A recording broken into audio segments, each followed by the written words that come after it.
The worldwide loss of electricity reaches the nuclear power plants.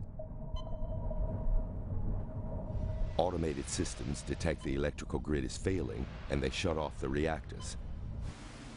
But this is just the beginning. Emergency backup systems are sustaining the world's nuclear power plants. Automatic diesel generators have kicked in to prevent a catastrophic meltdown.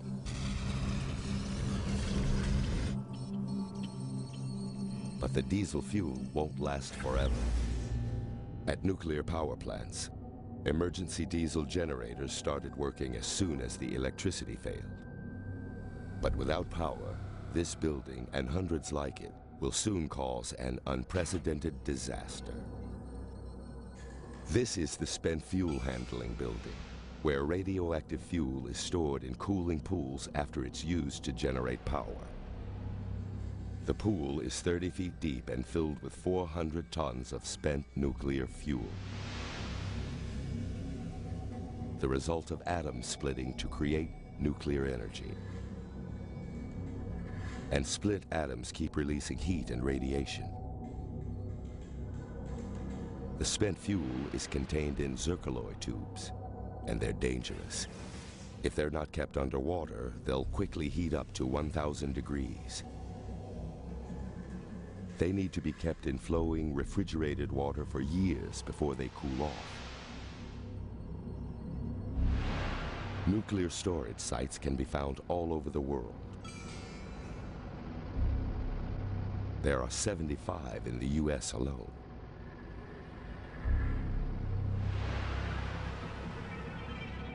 The spent fuel is safe as long as the generators stay on and keep the water cool.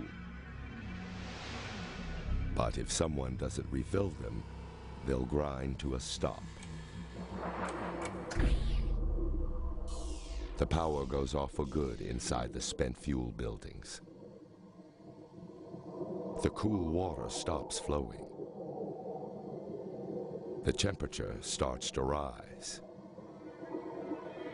In just a few days, the water will boil and evaporate. And without people to stop it, a nuclear disaster greater than the world has ever seen is now inevitable. A massive dose of radiation, 500 times greater than what was unleashed on Hiroshima, will be released. For days, superheated steam has been escaping from the spent fuel building of this nuclear power plant. With no emergency power, there's nothing to keep the fuel from heating up. The fuel burns through casings and sets fire to everything in the room.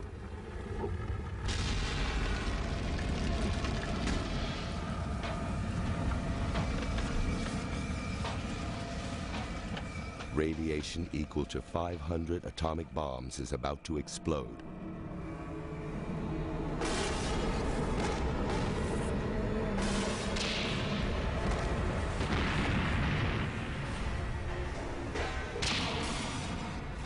This is a nuclear disaster, and there's no one to stop it. A deadly mix of radioactive particles spews from the plant. Some of them, like strontium-90, will be dangerous for 300 years. Plutonium will be radioactive for 240,000 years. Pine trees near the nuclear power plant are first to die. Radioactive particles cling to their bark and resin.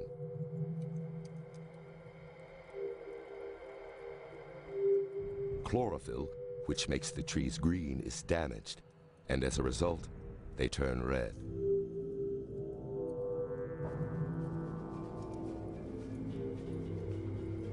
The last time a forest died like this was during the Chernobyl disaster in 1986.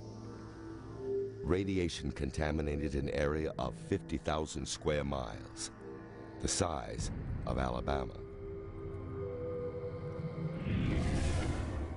In a world without humans, this scene is repeated again and again.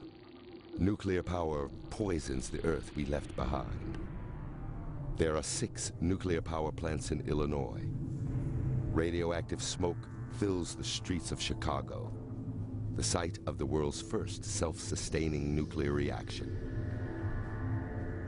Fires break out at many of the 30 nuclear plants located in the eastern U.S. Each one is almost 20 times more radioactive than the Chernobyl disaster. Many of Europe's 173 reactors also ignite. Their spent fuel burns.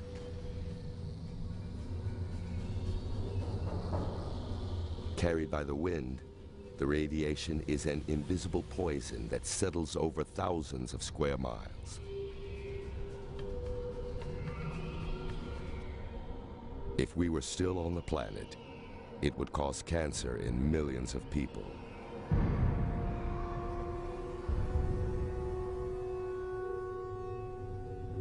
Giant plumes of radioactive smoke and particles spread across the northern hemisphere.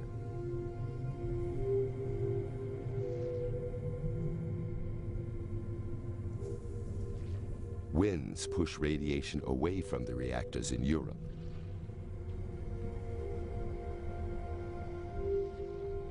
If conditions are right, it could reach as far as North Africa.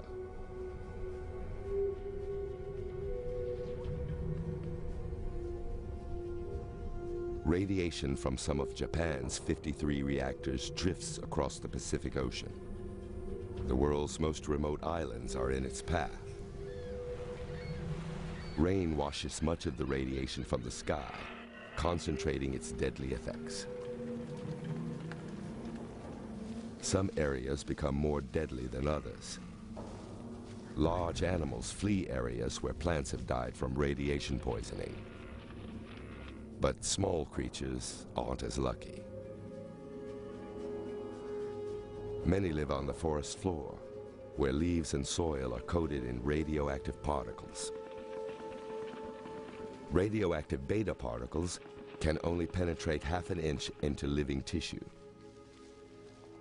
For large animals like deer, their vital organs are spared a direct assault.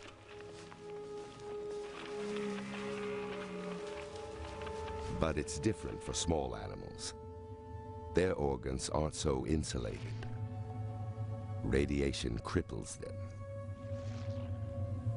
In the worst hit areas, over half of the rodents and insects die.